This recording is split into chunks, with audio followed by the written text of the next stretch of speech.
Hey people, welcome to the channel. I'm KG. If you're new here, I'm a customizer and I like to make all kinds of nerdy things. In this video, I'm going to be showing you how I made my werewolf action figure inspired by The Witcher 3 Wild Hunt. Alright, let's get into this.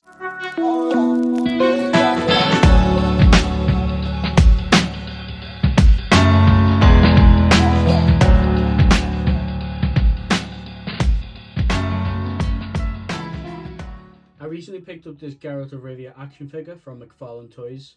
Done a little bit of work to his face and his hair, but nothing spectacular. We came with this severed head of a werewolf. And I love the goriness of it. It's just so cool. I really love this. I was like, this could be a very menacing character. So I want to make a werewolf that closely resembles the head. I was thinking of using the grey beast body mold, with it being like, you know, hairy. The size comparison between the two isn't too bad, but I still want to make it look a bit closer to an actual werewolf. So for the head, I decided to use the Doctor Who action figure, the werewolf from Doctor Who. But as you can see, he's already quite big. Size comparison between the two, as you can see here. Now I could just use this body mold for the werewolf and call it good, you know, and just paint it up how this one looks. But I don't like the articulation; it's quite limited. So we've got articulation just there, single jointed elbows, the hands just go up and down. I know it's to get him in the crouching pose, but it just doesn't look good to me. So I am going to use this body. It's going to have a lot of work done to it. I'm going to have to cut up the knees, not the knees, I'm going to cut up the legs. Cut up the arms, make the arms look a little bit more ganglier, lankier. But yeah, let's get into it. So yeah, not a bad match. I think I'm gonna have to do some work on this to get it to look even remotely the same.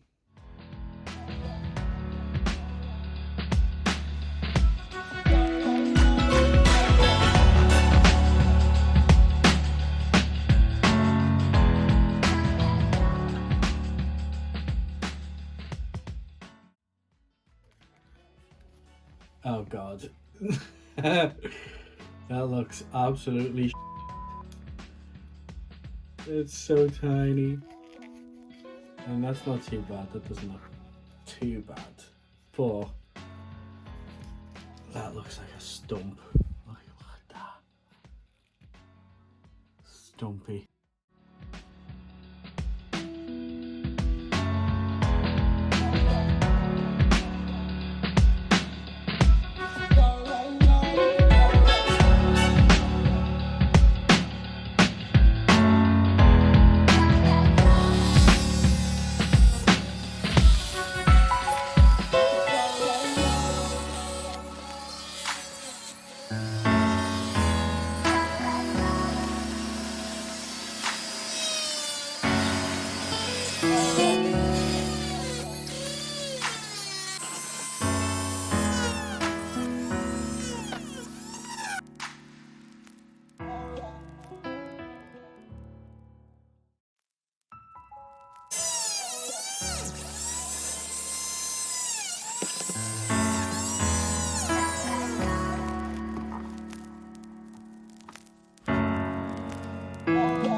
To glue everything together, I'm just using the baking soda and super glue method, just to tack everything down, and then I'm going to use some milliput later on.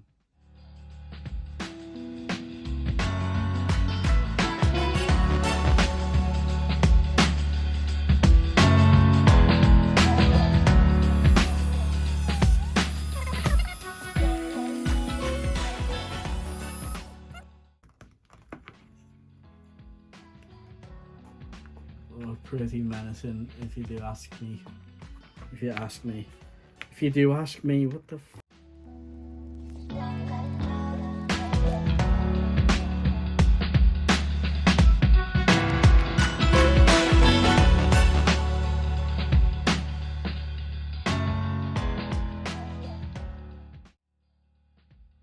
Oh, it works.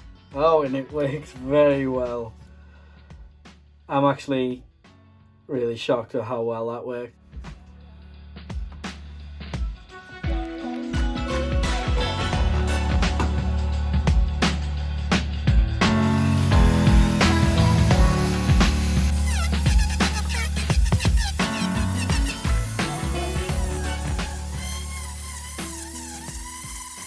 One hour later. So I think the arms and the legs are pretty much done. I do need to go over them with some milliput and create some fur texture. Now I want to try and make the jaw articulated. You can see on the mould that it was, you know, probably designed to be articulated, but the toy factory just didn't end up doing it, just glued them in. So I'm going to try and make it articulated. I've got this where I want it now.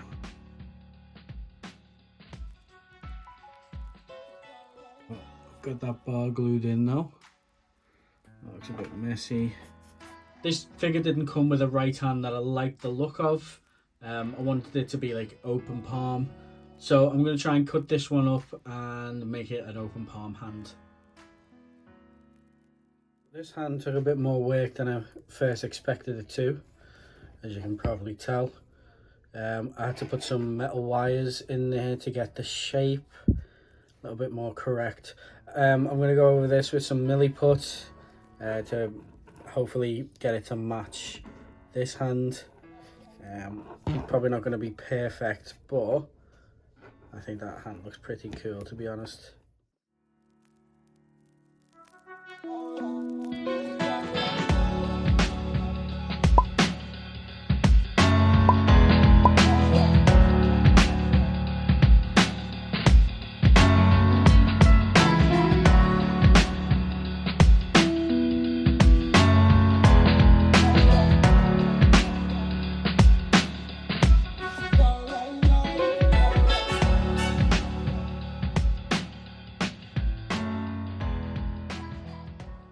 Now I'm just trying to create a fair texture for the hand using a method that I've seen Dr. Toys do on one of his models to get fair.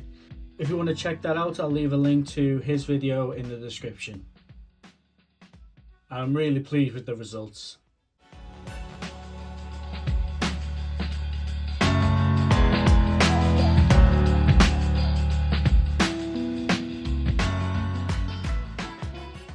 I've started to do some work on the face. Typical werewolves don't really have fur around the nose and the eyes and stuff, with, well, what I've seen. Okay, this is Edgerton KG. Just looking back at this, I've noticed that I've said something that is incorrect. Wolves do have fur around the eyes and the nose, it's just very small. So that's what I've kind of replicated in the end, you'll see anyway. So I'm trying to take that fur away. The werewolf that I got with Geralt, it doesn't have any fur or anything around the nose. See, it's quite smooth. So that's what I'm going to try and do.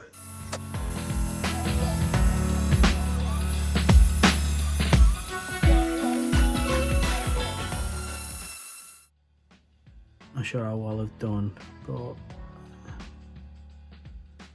it is what it is.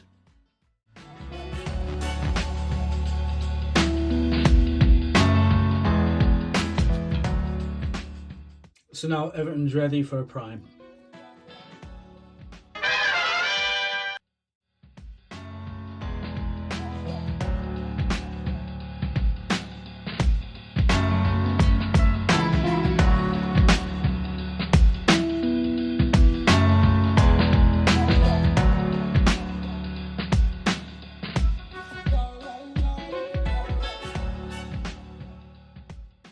Okay, so primer's brought up some imperfections. I'm not really liking the fair texture, so I'm going to have to do something with that.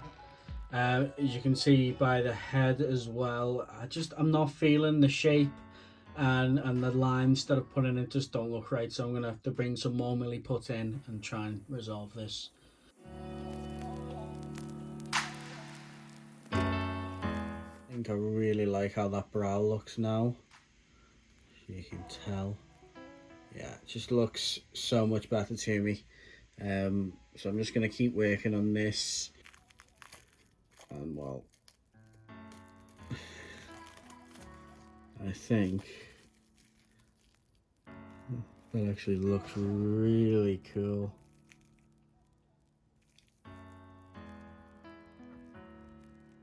It looks more like a werewolf.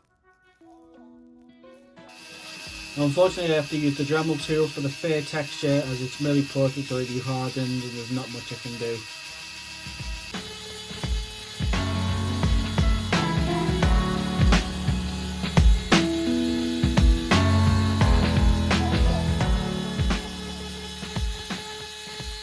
I think next time I am doing this, if I ever do fair again, I will use the cling film technique. You know, go over the, it's just, if you look at this, like, you can tell, you know what I mean, it meshes so much better. And I think that's what I needed to do from the beginning.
If you've seen the werewolves in The Witcher, they have like a loincloth kind of thing that comes down, it's all tattered, goes round and connects there, and it's got like a rope. I've got some rope for it, and I've also got some Warbler thermoplastic. Just going to create a template using some paper, transfer that to the Warbler and then cut it out.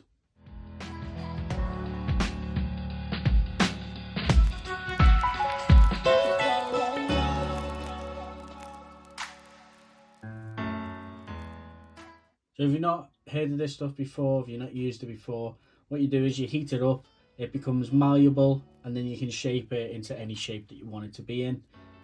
I typically use it for fabric to make it look like, you know, a loincloth or a cape. Once it cools down, it becomes a hard plastic. I think you can heat it up a few times, but it does start getting, like, you know, quite thin and brittle. But yeah, it's really cool stuff. If you've not used it before, I highly recommend it.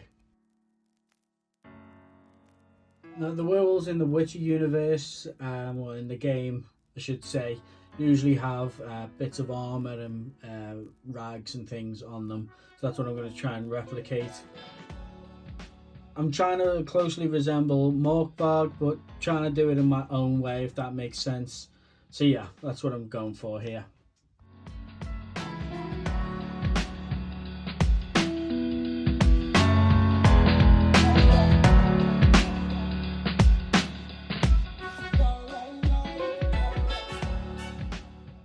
And because I'm an absolute watermelon, I decided to put everything on the figure and then paint, because I like to do things ass about face for some reason.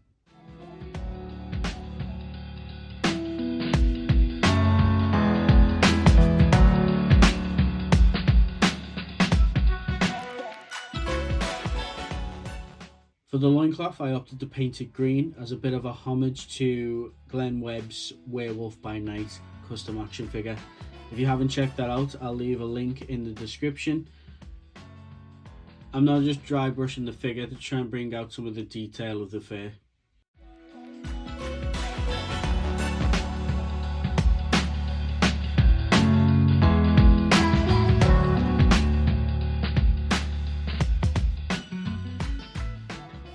I've been dreading this bit. I am absolutely awful with eyes.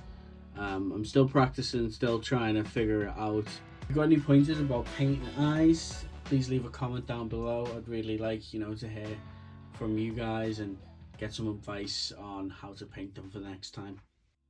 So they're not perfect, but they're going to do the job.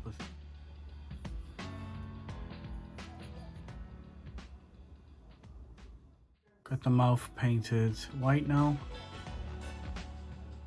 I'm just going to let that dry.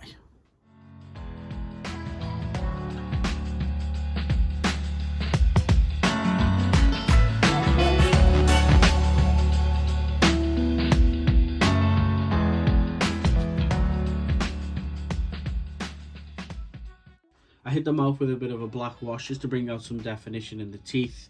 I then go back over the teeth with the same off-white just to highlight them, just to bring them out a bit more as well.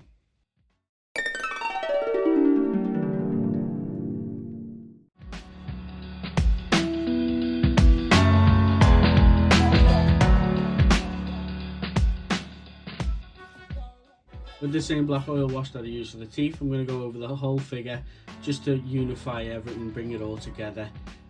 It'll also bring out the detail of the fur. Just going to add a little battle damage to the werewolf, just a few scrapes, scuffs here and there.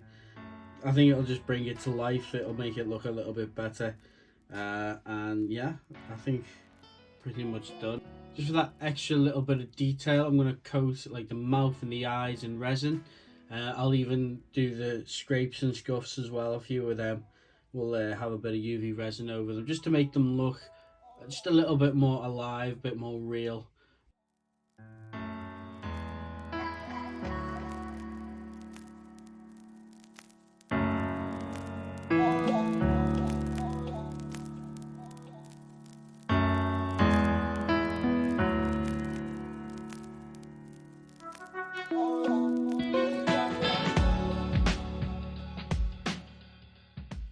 I always do a few passes of the UV light just to make sure that it is cured.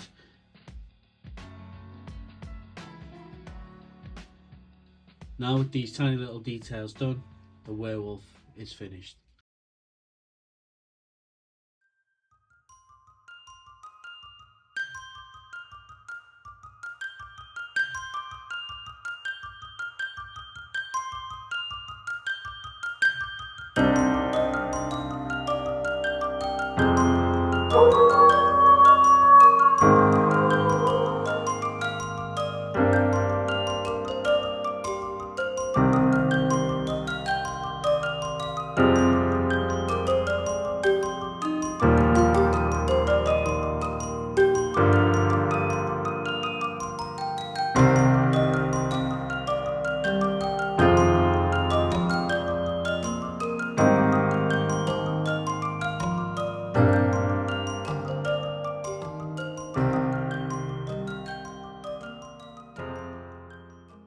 So if you could tell, I was doing this video a little bit different than most, trying to do a bit less voiceover work and more, raw in the moment kind of thing. But this way was just a little bit easier for me. So I hope you've enjoyed the video. If you did and you want to support the channel, please leave a like and subscribe, and turn on that bell notification so you don't miss any of my future uploads. You can also find me on Instagram at KG Customs and on Facebook and TikTok at KG Customs 91. Part 2 should be out in the next few weeks, showing you how I made this forest diorama for Geralt and the werewolf. The Witcher 3 is my all-time favourite video game, and I've spent many hours getting lost in the lore and the world of The Witcher, so I can't recommend it enough if you haven't played it yet. Please stick around to the end as I made a little story with everything that I created here.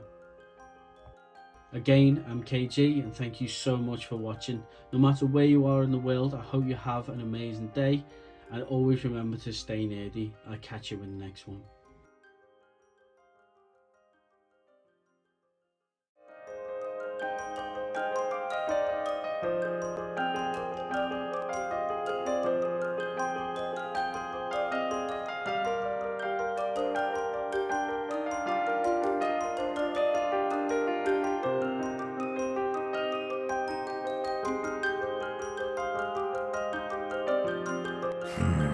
Magic. A place of power should draw from it. Move it!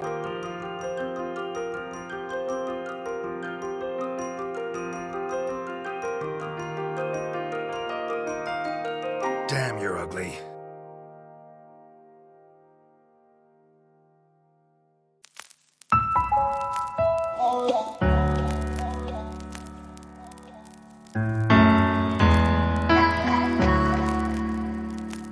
Overwork. I do a little bit, but I do. I do.